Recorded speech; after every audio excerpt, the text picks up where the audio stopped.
Yan, hello, hello. It's me, Ate Jackie. Yan. So, June 28 na, no? So, bilis ng panahon, 2025. So, yun nga, ang daming balibalita, 'di ba? Pagka inopen mo lang yung FB mo, dami mo nang makikita sa iba-ibang bansa na nangyayari, sa mga sakuna, sa mga accident, 'di ba? Mapa-eroplano man 'yan, sasakyan, mga sunog. So, wala ka nang makikitang peace, no, from this earth, no? Wala na.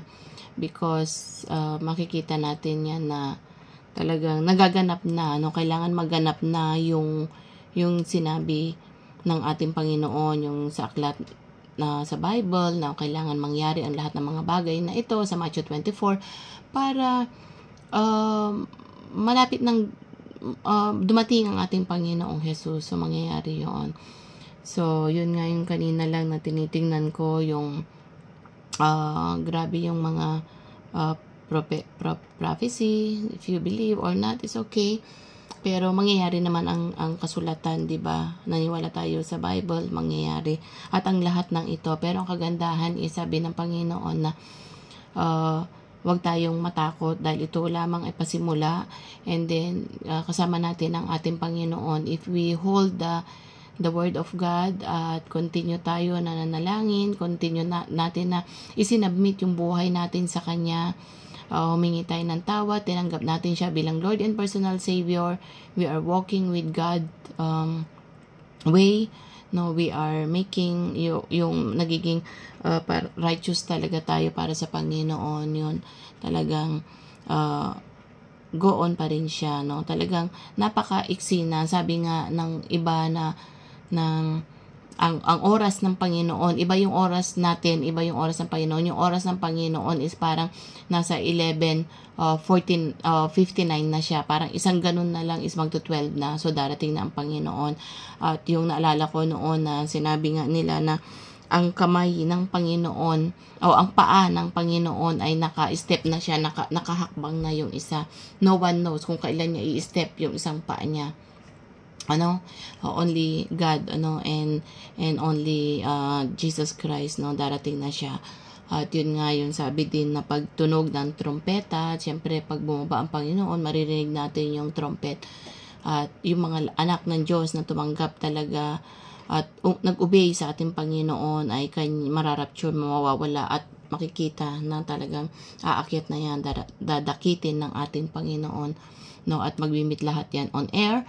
And then doon tayo for doon na magkakaroon tayo ng reward, magkakaroon ng magandang kaganapan, syempre masaya na, 'di ba? Hanggang dito naman sa mundo ay nagkakaroon ng kaguluhan. Syempre bakit nawala yung mga tao, nagkakaroon ng, kung ngayon nga parang nababalitaan na natin, ba't hindi magkaroon ng peace, 'di ba, yung war ganon. How much more yung nabalitaan na natin na after yung nag-rapture na, 'di ba? Pagka nag-rapture na ganon na is yun nga, maraming sakuna, syempre maraming mangyayari, maraming kaguluhan, maraming pagtataka ang mga tao, nakakatakot, diba? And then that is the time lalabas na yung Antichrist. At yun nga, sabi niya, peace, peace, peace, peace. So marami siyang malilinlang, no? So syempre at the back of that Antichrist is, syempre alam natin yung dragon, ito nga yung devil, no? Ito nga yung Satan. So siya na yung mamanipulate na magkakaroon ng peace, gagayahin niya na si Jesus Christ. At syempre marami siyang malilinlang na tao dahil syempre nagsisik yung mga ibang tao, lalo yung pananampalataya ay mahihina. Kaya habang nagsisik pa natin ang God, habang go on pa rin tayo, lakasan natin yung pananampalataya. We need to trust God, we need to go on talaga tayo sa Kanya, at upang lumakas yung ating pananampalataya. And then after that is yun nga, for 3.5 years, nandiyan yung lalabas na parang kapayapaan, parang siya yung talagang magkakaroon ng peace, peace, peace, and then yung mind niya, yung puso niya, iba yun. And after the 3.5 years naman, ito na yung Great Tribulation, ito na yung pahihirapan niya, ito na yung hindi ka na makakabili kasi kailangan may tatak na, either in your hands or in your forehead. Yung mga walang tatak is yun talagang pahihirapan. At yun nga, we have yung mga naiwan, may chance naman na maligtas sila unless wag lang silang patatak ng mark of the beast, no, yung 666, and you will go. Kahit anong gawin nila sa'yo, lahat naman mamamatay, di ba? So, mamatay yung bading ito, at least nasa langit ka't ligtas pa rin siya. Ganun kamahal ng Panginoon tayong mga tao na He's giving us the chance, no? Nasa atin lang kasi we have the freedom. Either you choose God or you choose this world or you choose yung salvation mo, binigay na lahat ng Panginoon sa atin. No, namatay na siya sa krus ng Kalbaryo, inako niya na kasi noong panahon hindi ka pwedeng pumunta yung mga sa tabernacle, di ba? Yung pagpapatawad ng kasalanan, kailangan yung holy priest talaga ang pupunta doon. Di ba? Pag holy yung priest pupunta sa tabernacle doon sa loob, kailangan holy siya para pag may bell yan sa tali sa paa para naririnig nila, pagka lalabas ng buhay siya, it means tinanggap na tayo ay napatawad. Pag hindi naman siya holy, at wala na yung bell na naririnig, hihilain na lang nila yan, di ba? Wala na. So, wala. Pero, pinunit na po yan ng Panginoon. Inalis na po niya yan.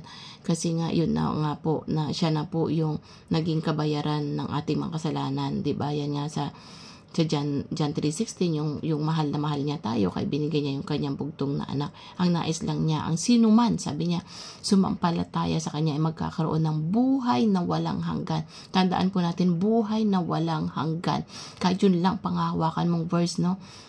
When you accept Jesus Christ as Lord and personal Savior, at yun lang, at sabi niya, magkakaroon ka ng buhay na walang hanggan. Diba? Yung naipako nga siya sa krus ng Kalbaryo, sa left and right niya, yung dalawang magnanakaw. Yung isa kinutsasa, yung isa sabi niya, Panginoon, alalahanin mo ako kung nasa paradise ka. Diba? Sabi niya, ngayon din sasama na kita. Buhay pa sila, ngayon din isasama na kita. Sabi niya. So it means the salvation is now. Kapatid ko, napapanood mo ito sa oras na ito. Tanggapin mo ang Panginoon bilang Lord and personal Savior mo at go on ka sa Kanya. This is the salvation. Salvation is now. Pag tinanggap mo ang Panginoon, ngayon din, sabi ng Panginoon, ngayon din, magkakaroon tayo ng buhay na walang hanggan. Napakabuti ng ating Panginoon, no? Ganun niya tayo kamahal na ino-offer niya lahat upang tayo maligtas. Kahit malapit na siyang dumating, kahit talagang itong mundo nagkakaroon ng war, pinipilit niya na please come.